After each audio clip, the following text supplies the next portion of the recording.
Henry was returning from pulling a long goods train when he passed by Natford Station and stayed there for a few minutes for a rest.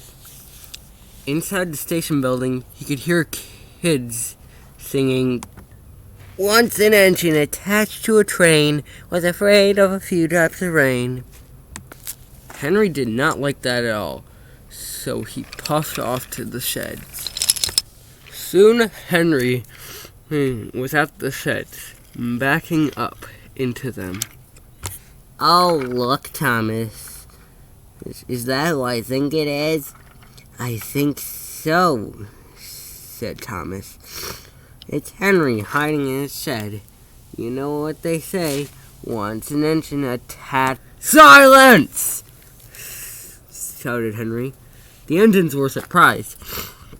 "Do you guys really think I stopped in the tunnel because I was scared of a little rain? Do you guys really know the reason why I stopped in the tunnel?" The other engines were surprised at Henry's outburst. "Do you guys want to hear why I really stopped in the tunnel? Because I'm tired of hearing that stupid story."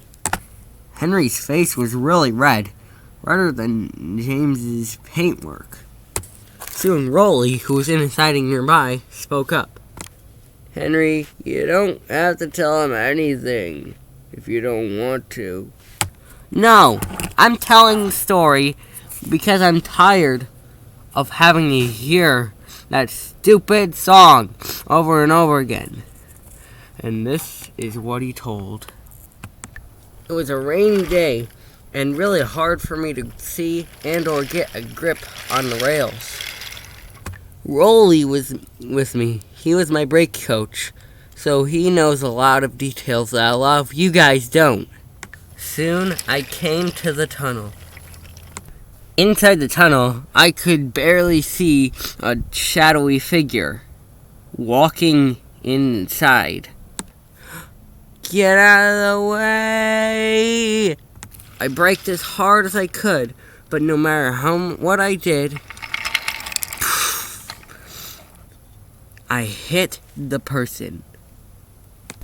Soon my driver and fireman got out, and I could hear them vomiting and crying over what had just happened. At that time, people started getting out my coaches to see what was going on. My driver and fireman couldn't really tell them what had happened. He just didn't have the heart. So he told them that I was being stubborn and I was getting afraid of the rain. The tunnel was beginning to smell like rotten flesh. Soon the cleanup crews began to arrive.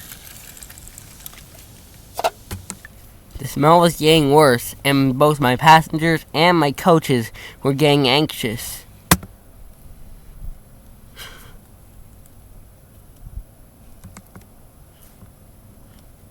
Soon the Fat Controller, at that time known as the Fat Director, showed up. He arranged for another engine to take my coaches, while I was to sit there, walled up, while they sorted out the accident. And of course, I was only able to be let out again when Gordon burst his safety valve while pulling a train. So there, are you happy now that I've told the real story? 'Cause you better be, because I'm going to sleep.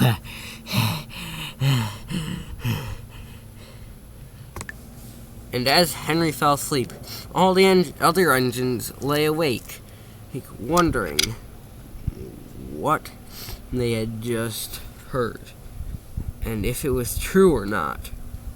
And then, one by one, they all fell asleep.